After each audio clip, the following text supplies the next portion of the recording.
So when I met you and I heard your story, your incredible story, I said, this has to go online. You shared that you were born to an Arab father. He was Christian, Arab, and a Jewish mother, but you did not know she was Jewish. No, I didn't know both of them even. You didn't know either of them? Either of them. It's just my father, they got divorced, but that's what I know today, that they got divorced. And my father, he didn't want us to grow up as Jewish. So he put us in Ramallah, the West Bank, to an orphanage school. And in the orphanage school, there are evangelical school, it's an orphanage, but where I studied it was Islam. Okay. But not my father is Christian, but he's a normal Christian, he's not really a believer. Even by name. Was. By name, exactly, yeah. Yeah. So that's how I never knew them. I thought I'm in orphanage, that they are dead or... You thought they were dead? You thought your parents were dead? Yes, they're not alive at all. And yeah, I grew up in Ramallah, and as usual, I grew up as a Palestinian who hated Jews. Yeah, now Ramallah is in the West Bank of Israel. Yes, yes, yes. And it is heavy with hatred towards Jews. Yes. We can say many terrorists come from Ramallah, right? Yeah, it's the main, yeah. Yeah, it's the main one. Yeah. It's a large area. Yes, yes. Yes, with a lot of Palestinians who are anti-Israel. Yeah. It's an ideology that, I mean, in those times it was the PLO. It was not Hamas, it was not all these things. The Palestinian organization. PLO, Palestinian organization. And in that school where I went to, the Muslim school, we learned the history of Quran and the ideology of hatred. And who is a Jew?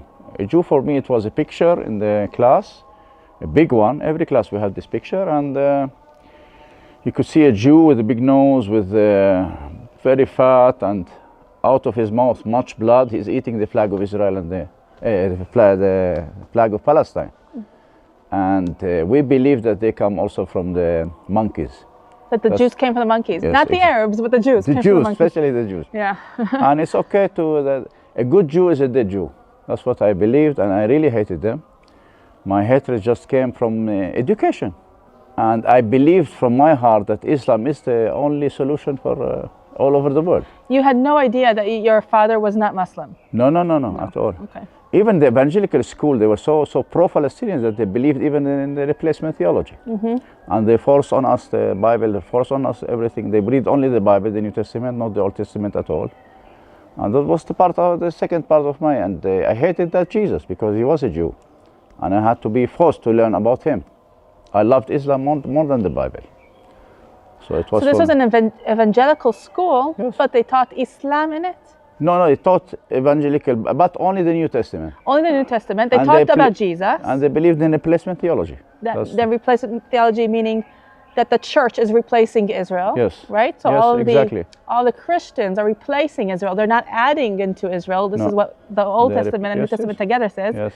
That the Christians add into the blessings of Israel, but replacement theology is when Christians replace Israel. And now we're hearing what are we hearing? The Mass.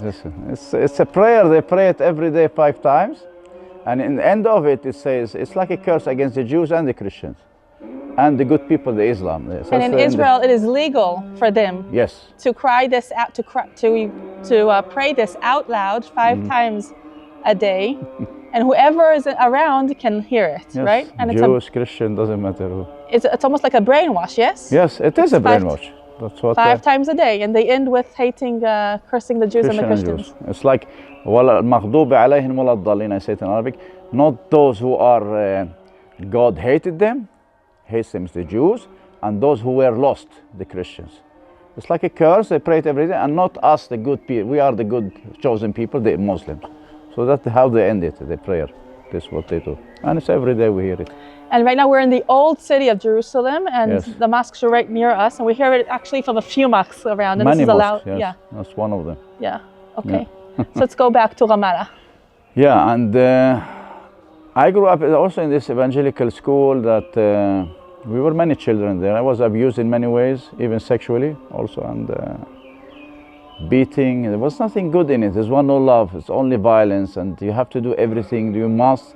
And I started there since 4 years old, and it was hell for me. It was really hell for me, and I loved it. That's why I went to more to be in Islamic ideology. I believed in it more because we could finish these Christians and finish these Jewish and have an Islamic country. Yeah, that's what I believed somehow. So you felt connected to the Islam? More, yes. Elias, were you abused in the evangelical school or yes, in the evangelical school? In the evangelical school. Yes, and I told the pastor even there. He said, if you say it again, you will be beaten again and again. And he didn't listen to me, and even it was hell. Yeah, it was hell for me. It was not easy for me, and you know, it's something that it's like I have it most of my life. You know, just to. That's why in the future, what we're going to talk about, why I did what I did in the end. And you grew up in an orphanage as well, so you It's an orphanage. That's the evangelical school is an orphanage. It was the orphanage is the Christian school. Okay. There's no orphanage for Muslims. They don't really believe in orphanage, and they put them. But the Christians are the only organization that take care of orphanages somehow in Ramallah in the West Bank. Mm-hmm. So yeah. Okay, so you said it was basically hell for you. Yeah, it is. And this is a very strong statement because you're going through this every day. Every day. Day after day, year after year. Exactly. You're growing up in this, sounds like a horrific environment. Yeah. Can you describe a little bit more what you experienced there? It's the experience, it's the feelings, it's the feeling ugly, feeling rejected, feeling why I'm the only one who's abused, and why am I so, and if there is a God, where is he? As a child even, if there is a God, Islam talk about God, Christian talk about God, where is he? Why me, and why this bitterness also just happened for these people that really abused me, and the bitterness for I hated the pastor there also. Mm-hmm. That he did nothing, he didn't want to do anything, mm-hmm. He just wanted to cover it, and that's it. Mm-hmm. And for me it was, I don't know how to, you have to go through it just to understand what I'm talking about, and it's hell itself. You just every day you want to run away, you have no place to run away. You have no place to go. It's just, you have your demon behind you, and you grow up as a broken vessel, a broken child, you know. Mm-hmm. No, I can't even imagine, because you're going through, this is childhood, you're being formed. Yes, yes. How you see the world is right now being formed. Exactly. Can I trust adults or not? All this is happening in those years, and the experience is very, very negative. Yeah, yeah. And there was no love also, you know. Nothing about love, nothing about... One day they just came from Latrun, 3 brothers, Jesus Brotherhood. That's the only place where I really felt people who love, and they were singing songs about Jesus, and they had pure love somehow. And this is in the monastery of Latrun? Not in the monastery. They used to come to Ramallah and sing for us in the evangelical school. And they adopted us in the holidays to come to their place in Christmas, and that was the only pure and good place for my life, in my life. So this is once a year? Once a year. And you remember? You remember this experience every year, that this was very uplifting? Yes, I remember it very good, because every time after 3 months holiday, I couldn't come back to the school, and I couldn't tell them what's going on in there. I was shy to tell them what they are doing in the school. I was afraid that they won't believe it as the pastor, so I never said it, but it was. And every time they put me back, I was crying, shouting, I don't want to go into the school, and they didn't know why. In the future, they knew it later, but I mean, it was, you understand, it's like I'm going to heaven now, when I'm going to heaven. It's like when you go to the holiday, I'm going to heaven, to Latrun, to the place where nobody abused me, and they have so much love, and it was wow, you know, it's something that I never had. And always I had to come to such a crazy place, Yeah, so, but you knew something was different. Yeah. So you said you were abused physically, you were beaten? Mm-hmm. You said you were abused? Yeah, many times. It was, it's like every time you make anything, it doesn't matter what you make, you're beaten with a stick, a very big stick, and it was the pastor who did that. Every day, every 2-3 days, everybody was beaten there, yeah. I don't know if everybody was abused. Most of the children, I mean, we had big children and the small. I mean, we were abused in many ways, to clean their shoes, to clean to make their beds, to do everything for them, and all those sexual things and all kinds of things. Mm-hmm. And I thought in a way, I adjust myself to live in such a way. Mm-hmm. It looks like this is life. I have to accept it, and but it was bitterness, bitter. In my life it was, I wished I just want to go out of this place, you know. And the day came. Yeah. Tell us about the day you left. Yes, the day came, in 13 years old, I ran away, walking to Latrun. From Ramallah to yes, Latrun? I walked, because I knew the way, because we used to do it with the car. They came to take me every time. Wow. So you're going to the place you're thinking of when you're running away is, I'll go to the safe place I know. Yeah, exactly. And Latrun, let's say, it's for the viewing audience that's not aware of the distances. It's about 25 kilometers. 25 kilometers. 30, 25, 30. This is a lot of walking. Yes, yes. I mean, so it was one full day, almost one full day. One full day. And they were shocked that I'm there. They said, what are you doing? How did you come? And I said, I just come. I just can't be. And then I told them everything. No. I told them everything from the beginning to the end, and they were shocked. They couldn't believe. They didn't want to believe, and they start calling the school. He's okay. He's with us. They were also looking for us. But I told them I can't come back. I will run away also from Latrun if you could bring me back. I said, okay, we have a place in Haifa. Maybe you can go there. There's a place. There's a House of Grace. It's a Catholic place. It's a Catholic church that they have some rooms to live, and there were homeless people in this church. What is the name? House of Grace. That's the name. The name of in Haifa. It was a nice place. I came to this place, and there's many homeless people, alcoholics, drug addicts. They all smoke, girls, boys together, all kinds of things. And I was only 13 years old. You know, I suppose I remember. Together, you mean sexually together? Yeah, sexually together. Yeah, and. I was open to all these things, and my shock, the first surprise for me, the Jewish were there. And nobody told me that there are Jewish and Arabs living in one city. That's not possible for me. So this is in Haifa. Haifa is a mixed city between Arabs and Jews. So this is the first time you see that Jews are living with Arabs in the same city. Yes, exactly. This was a shock of me. And the manager of this House of Grace, he was an Arab. So I tell him, how could you put Jewish in your homes? Oh, because the Jews were in the home as well. Yes, also Jewish and Arabs together. So for me, it was homeless. He said, yeah, and he put me in a room with a Jew. So you have to understand, for me, a Jew is a monkey, he's a monster, he's a bloodsucker. I couldn't sleep. Maybe 1 week I couldn't sleep good. Because of your fear or of your shock?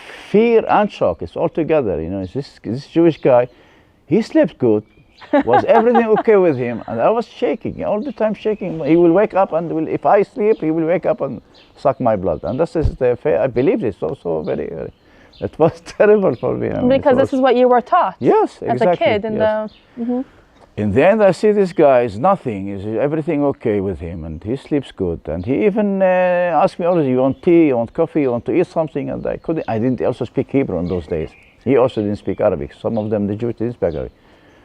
Because in Ramallah, they don't teach Hebrew. They teach English and Arabic and a little bit German, yeah? But in the end, days came through, and I saw that this house they love each other. They eat with each other, and they are not, they don't really suck my blood, and they eat like me, they sit like me, they dress like me, they're human beings. And they're not monkeys. And they cry like me even, they are not monkeys.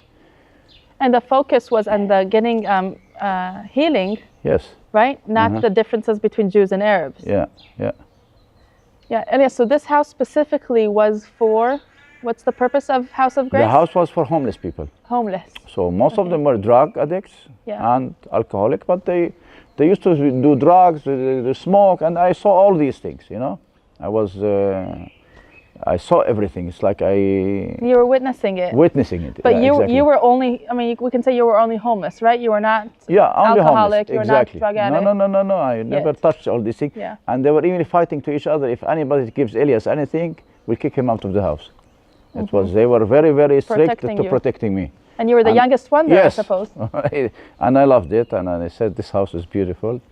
And in Haifa itself, I couldn't believe, because we never believed that Arabs can live with Jews. It's not matter. They are abused Arabs. They force them to work for them. And that's how we learned all kinds of things. I believed the big lie in the end. I found out that I believed in a big lie. And it was for me, it is a process. It took me 2 years to see all these things, that what I learned in the West Bank, what I'm doing here is nothing. All what I learned, all what I believed was vanished. It's like, it's not right. It's a big lie. And you're realizing that everything that you were brought up on, all of your beliefs, were alliance, like shaking foundations. Yes. Yes. So, and it says you're saying it took you 2 years to understand this, because this is a courageous process to go through. Yeah. Right? It's shaking something very fundamental. It's this hatred. I mean, it's just. It's not that it stopped. I mean, I didn't feel Jewish directly, or I felt I like to what they are doing there. For me, it was Haifa. Okay, they live together, but still it's our land. I mean, as a Palestinian, I still believe that. Yeah, I still didn't get out of it. Yeah. But I always also tell them we are Palestinians. It's our land, and we talk with them, and they talk with me nicely. It's not that they fight me or they want to kill me. But to believe that everything I believed about Islam now and about what they teach me in Islamic, that the Jewish are this and this and this, and this is our land, they took it from us, and all their lying history about Palestine was a big lie also. So I started reading books even. I was already 16 years old. And it was the day that also one of the days that they told me you have to come and take your ID, you know, and from the Israeli government. Yes, I thought I'm a Palestinian from the West Bank. I don't get it, but they told me no, you're born in Jaffa, and still nothing about my parents. I don't know nothing about them. So I went to the Misrad Apnim. What's Misrad Apnim? The Ministry of Interior. Interior, yeah, and to take my ID. And I still didn't know reading Hebrew. He took somebody with me, a friend of me. He's from the House of Grace. He's a Jew. Because you're still only Arab speaking. Yes, only Arab speaking. I learned some words, of course. 2 years I was there, so I learned a lot, but I didn't speak it so well. Yeah, I just want to pause here for a moment, because Israelis in Israel that grow up in the schools here, it's mandatory to go through at least 3 years of Arabic. Yes, I know that. Right? Later I knew that. But in the West Bank, no. In the West Bank, the Arabs are not even in the West Bank, even Arab schools in Israel, yes, they do not teach Hebrew. No, not really. No, not all of them. In the villages mostly. But in Haifa, they do. Yeah, well, Haifa is something else. And okay, I took my ID, and then my friend, he was looking, he said, what, are you a Jew? I couldn't read. He said, what are you? I said, I'm not a Jew. Who said I'm a Jew? I'm a Palestinian, I told him. He said, no, it's written you are a Jew. I said, I was shocked.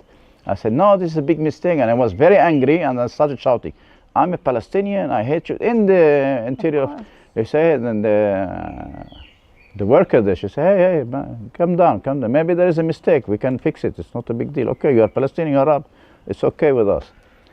So she checked it again, and she put the monitor to me, and she said, this is your mother's name, Sarah Cohen.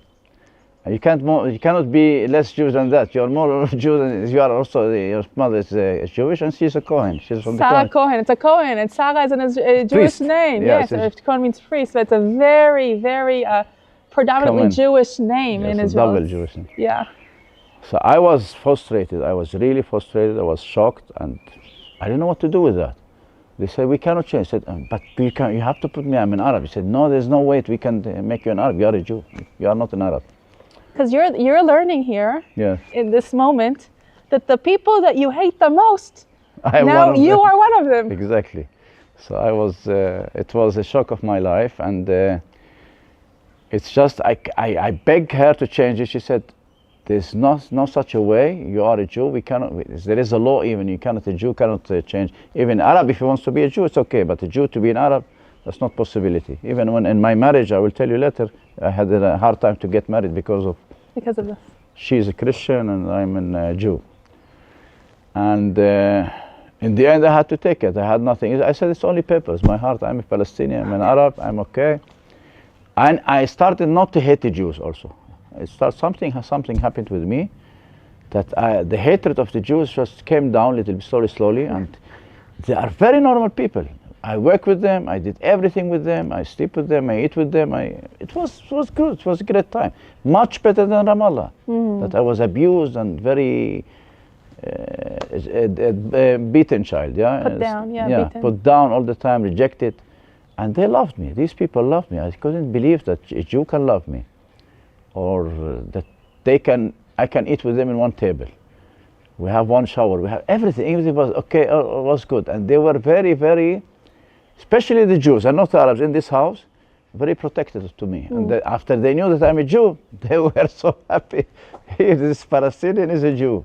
And they were always shouting. I think also the experience in the House of Grace was really the opposite of what you've received in Ramallah. Yes. So not only they're loving you, they're protecting you. Exactly. While in Ramallah, you were exposed and abused to everything. And here you're getting from the Jews an opposite. Treating. Opposite treating, and, treatment. And you have to see, these Jews were not believers. They didn't believe not in Judaism, nothing. They're alcoholics and drug addicts. You know, it's very, very simple people. The simple of the simplest. The simple of the simplest, you know, and they're homeless. They have nothing. So I continue living there, and I start working with a German guy. He teach me to make roofing. That's my main job. I'm roofing house buildings, wood house building. I loved it. And he was married with a Jewish woman. She loved me so much because I told her my story. She said, "There's nothing like that. There's no one Jewish is living in how you lived." And she always invited me to eat. And I grew up 18. I'm already 18 years old now. They bring me the Tav Giyus. What's Tav Giyus? I don't know. Tav Giyus is when you are the first one. Called up into the army. Yes. It's the first recruitment paper that you get to show up. Yes. In the Israeli Defense Forces. Exactly. In those days, I started reading Hebrew because I learned in a school, working and studying as a carpenter. So they teach us Hebrew. So I studied Hebrew. As it should be, from the alphabet and everything. So. And in Israel, every Jewish male and female, once they reach 18, it's mandatory to serve in the IDF, Israeli Defense Force. So here you're 18. Since you're Jewish, you get the recruitment paper calling you to enlist. Exactly. So I said to the manager of House of Grace, I said, "What can I do? I don't want to go to the army. I used to throw stones on these soldiers in Ramallah. We used to go on demonstration, throw stones and burn, do crazy things." Now, since there are no Jewish people in Ramallah, you're throwing stones at the security forces, right? Yes, if it's police, or if it's... There were police, Israeli police, and in those days, and nowadays there's the soldiers, also soldiers and Israeli police. And again, we will explain that today in Ramallah, they still throw stones at the Jewish forces. Again, more with the weapon today. Even weapons, right. Weaponized.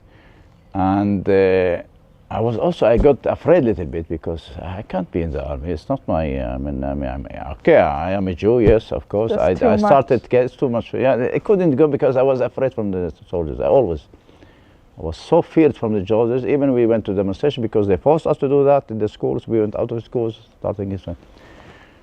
But in those days also I met my wife. We were not engaged even. She was 15 years old. I was 16 or 15, I don't remember. 3 years she's younger. We met, and her cousin was in Golani. He's a Christian, Arab, he's in Golani. I was also surprised that there are Christians, Arabs, or Muslims, Arabs, they are also in the army, in the Israeli army. Golani is a infantry brigade. Yes, it's very... in the IDF. And so he was Christian Arab, that means he volunteered himself. Yes, he volunteered, yes, of course, not by force. So he said, "What are you afraid? It's a good place to be. Look at yourself. Okay, you grew up in Ramallah." He knows my story a little bit here from my future wife. And then I told him, "But they won't do anything. If they know that I was there, maybe they would do something." He said, "No, what are you crazy? You don't have to talk about these things and all this can." And then he convinced me, he said, "The army, it's a good place to go." In the end, I went with the cross, Catholic cross, the Tav Giyus, the first one. With a cross, you said? Big Catholic cross. This is on covenant they would throw me that they don't accept. Yes. A necklace. Necklace, yes, on my neck. So I went there and I said I don't speak Hebrew, only Arabic. They looked at me and then they brought a guy. He's a Druze guy, Druze officer from Druze. He speaks, and then he speaks with me Arabic. I say, "What's your story?" And then I'm telling him the story, what we are talking about, all the story, all the backgrounds, everything in Ramallah, where I lived, the facility. And he was interested in it. He said, can I see your ID? I said, yes. And he goes, you're a Jew. How come you are you are a good liar. You are a pathologic liar, and I don't believe a word of what you're saying. All this story, what you're saying, you just want to run away from the army. I said, I'm telling the truth. He said, but there is no Jews in Ramallah. You are lying, Elias. Stop lying. You have to tell me the truth, and you have to go to the army. And then he told me you have two options. Or you go to prison, or you go to the army. And this cross, you can say, you can leave it even. You can go to the army with the cross. He was not even against the cross. You go with your cross. In the end, the cousin of my wife, he really convinced me. And then I had the Sav Shini, Sav Shlishi, and then I went to the army. It was in 1985, August 1985. You're 18. I'm 18, yeah. And usually they, you're enlisted to a fighting brigade, right? To a fighting unit. Yes, in the back Infantry. of the, yes, and yeah. But usually they do security checkups. Yeah. So they did not do any checkup on you? They never believed my story.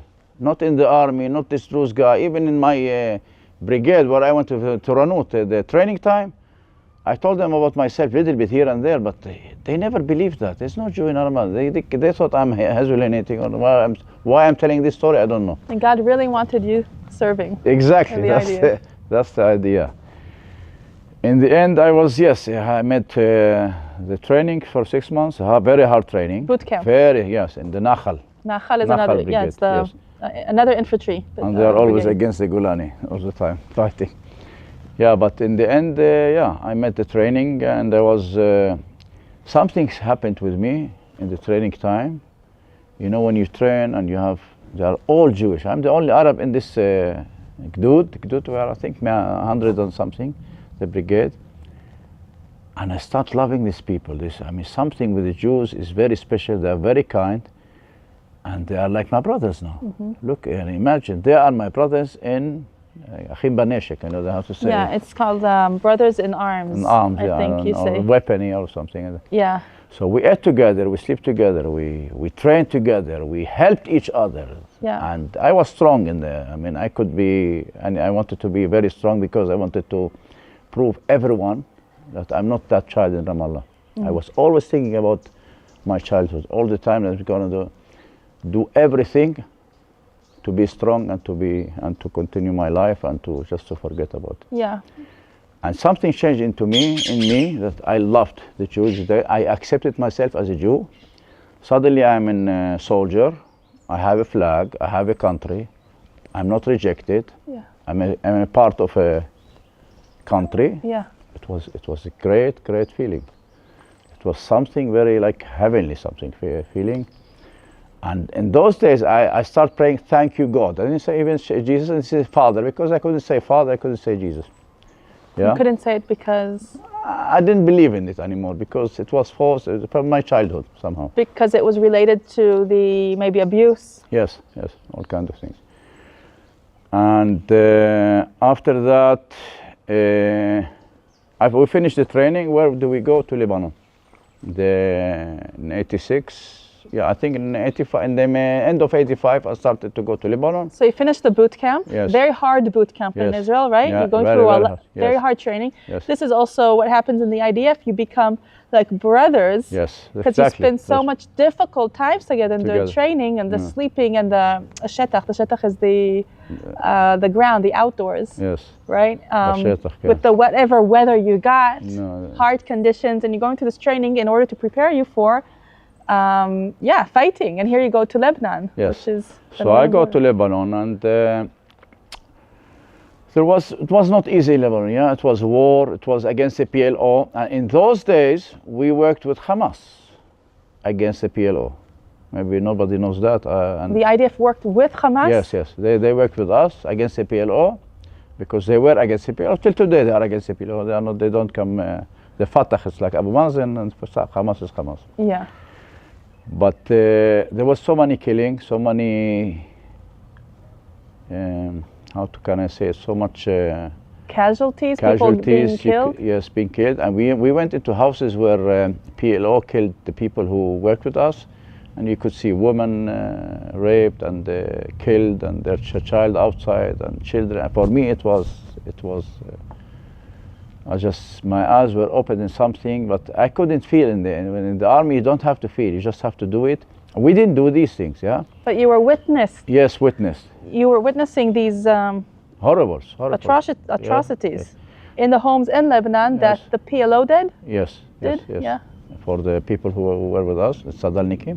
Oh, Tzadal, Tzvad Drom Lebanon. And it's just like. When you see all these things, it's in the army. You study, you learn something very, and it's very. For me, it was. I'm proud of what I learned in the army. That don't touch a woman, don't touch a child, don't touch an old man. You do nothing to them, nothing. Only the one who wants to shoot you, you shoot him back, and that's it. So okay, I went 1.5 years in Lebanon. It was also not easy for me as a soldier, but I had to do what I had to do. I mean, every time you kill a terrorist, something dies in me, in you, as a soldier. You don't feel it in those days, yeah, but afterwards I felt it. And in those days also I met my father and mother. I knew that they are alive. For me, I was shocked that I was not at all an orphanage, yeah. When I was in Lebanon, they told me, my sister called me and she said, your father wants to see you. I said, what father, what mother? I said, I have no father and mother. She said, no, they are alive. You just didn't know that. So my mother was in Bat Yam, living, and all my cousins were religious, the team. With kippah, with everything. Bat Yam is the central of Israel on the coast. Yes.